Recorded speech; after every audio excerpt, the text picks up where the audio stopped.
RMC les grandes gueules. Ce que je veux, c'est que vous alliez le faire gagner. Le monde de Macron. Vive la République, vive la France. Dans le monde de Macron, on a une verbalisation qui a suscité beaucoup d'émotions. C'est une femme, mardi 28 février, femme enceinte d'ailleurs, qui a pris un tunnel en sens interdit dans le métro, mais à pied, et qui s'est retrouvée verbalisée. Oui, tu fais bien de préciser qu'elle était enceinte et elle voulait justement gagner un peu de temps lors d'une correspondance à la station Concorde. Et Joël connaît bien puisqu'elle a été bloquée à la station Concorde ce matin et c'est pour ça qu'elle est arrivée en retard dans les grandes gueules. Et là donc, elle prend à contre dans le sens interdit effectivement cette sortie pour gagner du temps sur son trajet et là elle croise la route de contrôleur, la RATP, 60 € d'amende sans préavis pour cette femme qui prend le couloir à contresens, 60 € d'amende, vous imaginez, et c'est son conjoint sur Twitter qui a dénoncé ce racket facile, bravo pour ce racket facile, photo de la contravention acquittée à l'appui. Est-ce que vous trouvez que c'est abusé ? Alors, ces sens interdits, dit la RATP, signalés par un panneau et un pictogramme, visent à faciliter les flux, éviter les incidents, toutefois, disent-ils, même s'il faut respecter la règle, ça peut être à l'appréciation des agents. Elina Dumont. Moi, j'ai l'impression qu'on est dans un pays, dès qu'on peut te racketter, on le fait. Écoute, je viens d'entendre ce que tu viens de dire. Alors, apparemment, à la RATP, ils trouvent dangereux pour le dysfonctionnement des flux de circulation, que quelqu'un puisse prendre à contresens. Par contre, qu'il y a plein de toxicos qui sont surexcités sur les quais, non, là, il y a pas de danger, là. Mais moi, je vais vous raconter... Peut-être c'est plus facile de mettre une contravention à une femme enceinte de 60 € qu'à des toxicos violents. C'est inadmissible, quoi. Moi, je vais vous raconter quelque chose. Il y a quelques mois, je suis parti à Bordeaux, et puis comme toute personne fumeuse, avant de rentrer dans mon wagon, donc on était plusieurs, il y a un contrôleur. C'était sur les quais, donc. Oui, sur les quais, mais pas à l'intérieur de la gare, à l'extérieur, parce que un TGV c'est long, oui, pareil. Beaucoup de kilomètres. Oui. Et et je fume ma clope comme tout le monde. Et il y en a un il est venu s'acharner contre moi. Alors moi tout de suite je la jette. Je dis mais monsieur, je l'ai jeté. Il me dit c'est trop tard, je vous ai vu. Mais j'ai dit mais regardez, il y a tout le monde qui fume. Il me dit bah oui, c'est vous que j'ai choisi. 68 €. Et si je payais pas tout de suite, c'était 150. Et il t'a dit comme ça, c'est vous que j'ai choisi. Ouais, parce que je dis mais alors les autres, pourquoi vous les verbalisez pas? Il m'a dit c'est vous que j'ai choisi. Non mais c'est une histoire de ouf, quoi.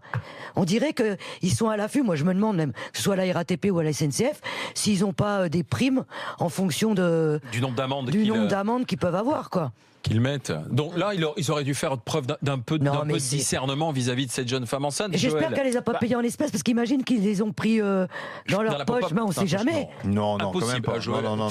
Attention, là, tu accuses sans. Écoute, dans ce monde. J'ai jamais.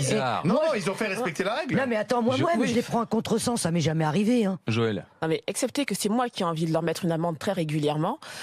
Non, vraiment, si je pouvais, je t'assure que je sortirais mon carnet.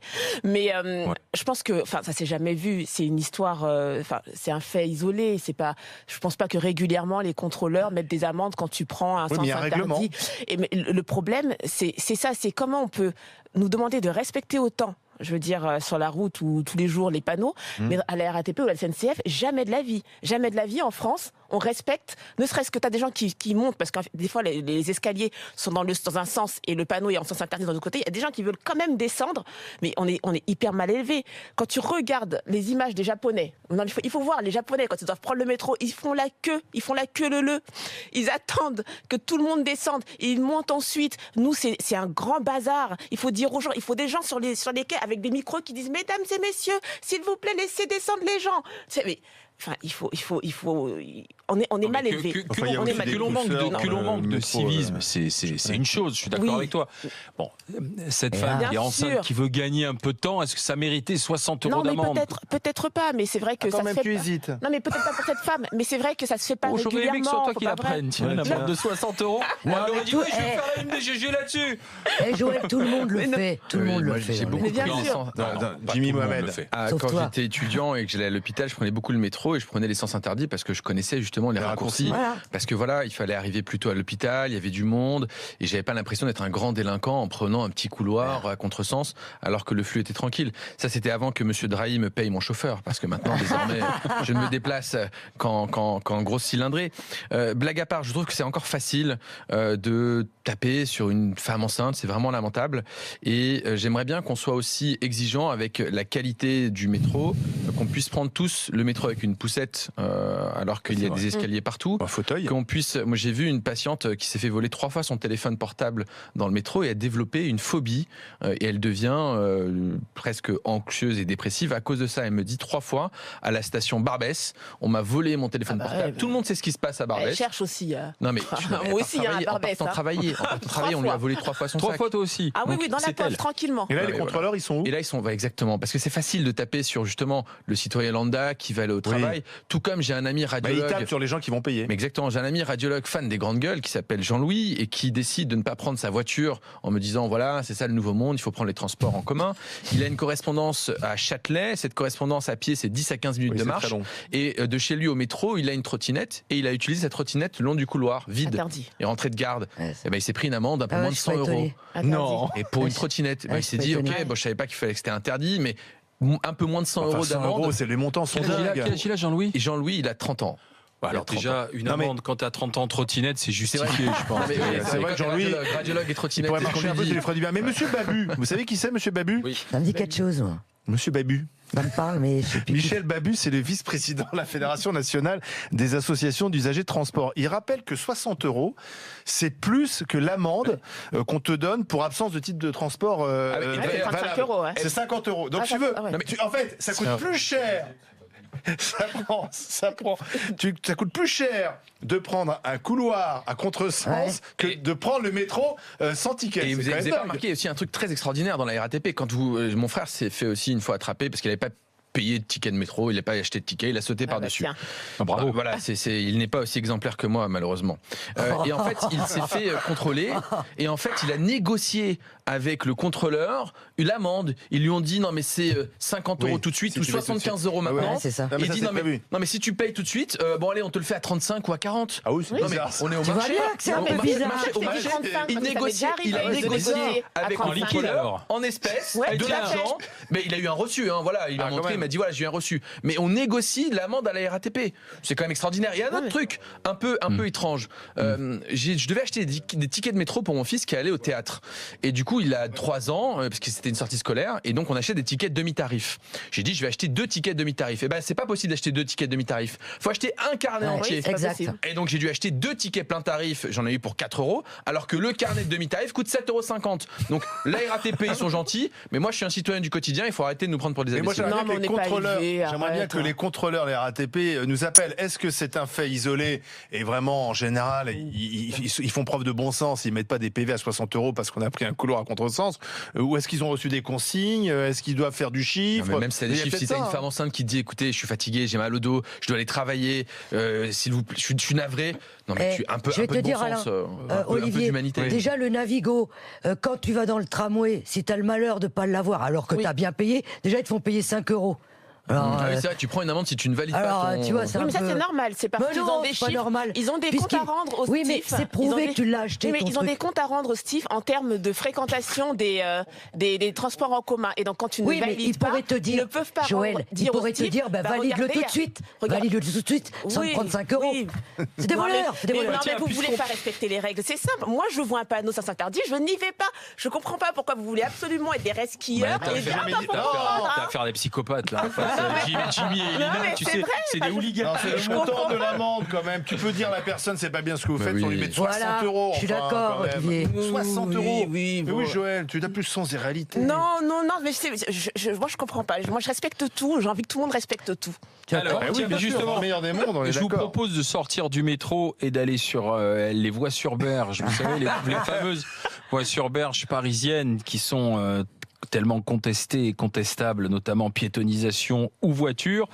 L'arrêté de piétonisation de Madame la maire avait été invalidé, sauf que voilà la réponse. Elle veut prendre un arrêté permanent, Madame la maire de Paris, Anne Hidalgo. Oui, alors c'est assez surprenant. Anne Hidalgo, ce qui est pas surprenant, c'est qu'elle ne change pas de stratégie. Elle persiste et signe, elle veut rien lâcher. Elle estime qu'il faut réduire la circulation dans Paris. Et elle a, je pense, tout le monde sera d'accord pour dire qu'il y a sans doute trop de voitures dans Paris. Après, c'est un problème de méthode. Donc elle dit, je veux mes voies sur berge piétonnes. Donc même si le tribunal administratif a dit le contraire, je persiste. Alors ça pose un problème. Elle ne respecte pas la décision de justice. En tant qu'élue, c'est peut-être un problème d'exemplarité. Et donc elle prend cet arrêté. Elle est d'ailleurs soutenue par la ministre Borne. En tout cas, dans le principe, la mise des transports, donc le gouvernement dit, effectivement, c'est le sens de l'histoire, il faut réduire la place de la voiture à Paris. Sauf que il faut rappeler que cette décision du tribunal administratif, ce n'est pas dire, c'est pas bien de mettre des piétons sur la voie sur berge, c'est la méthode qui est contestée, c'est la façon dont Anne Hidalgo a imposé cela, ce qui n'a fait que d'ailleurs déplacer le problème. C'est-à-dire, effectivement, il n'y a plus de pollution sur les voies sur berge parce qu'il n'y a plus de voitures, mais il y en a ailleurs. Donc elle s'est déplacée, cette pollution, et les bouchons se sont déplacés. Il y a des bouchons maintenant sur les quais hauts, il n'y en avait pas autant avant. Donc c'est la méthode qui est contestée. Est-ce qu'elle a raison quand même de continuer et malgré la décision du tribunal de persister? Non, là, c'est vraiment le monde merveilleux de Madame Hidalgo. Je suis désolé, je pense qu'elle est vraiment entourée de mauvais conseillers. Et je pense qu'elle vit dans un monde complètement déconnecté de la réalité. Et malgré toutes les mesures, malgré tout ce qu'on peut entendre, elle a l'impression qu'elle va dans le bon sens. Oui, effectivement, il faut réduire la pollution. Oui, effectivement, il faut qu'il y ait moins de circulation. Mais la mesure du tribunal qui dit que la pollution n'a pas diminué, que cette mesure n'est pas bonne et qu'elle décide de façon unilatérale, moi, Madame Hidalgo, je décide, malgré la décision de justice, de mettre un arrêté, je trouve que c'est absolument lamentable. Effectivement, dans Paris, il faut améliorer le trafic. Mais c'est devenu un enfer. Et quand j'entends la municipalité me dire qu'on roule mieux dans Paris, récemment, ils se sont appuyés d'un article du Parisien, apparemment, à un moment donné, pour faire un trajet Concorde-Bastille, il mettrait 10 minutes, alors que moi, de mon quotidien, je mets 45 minutes.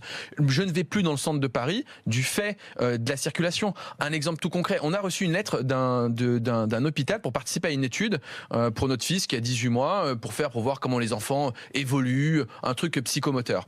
Et on a réfléchi, on s'est dit, mais attends, on va aller dans le centre de Paris, on va prendre notre voiture, on va mettre 1h30, on va se garer avec une poussette, Olivier, franchement. On a une poussette, on a un bébé qui a 1 an et demi, les transports en commun, à notre ligne de métro, c'est pas accessible, il faut porter la poussette, les transports sont blindés, donc le métro, c'est pas fait pour tout le monde. Donc on s'est dit non, on va pas participer à cette étude, c'est trop compliqué. Donc le quotidien est devenu vraiment catastrophique, et je pense que Mme Hidalgo s'enferme. Récemment, là on a vu aux Césars, les Oscars, non les Césars, où les Oscars aux États-Unis, les Césars, où elle a été huée, et derrière elle était contente car elle a cru qu'elle était applaudie.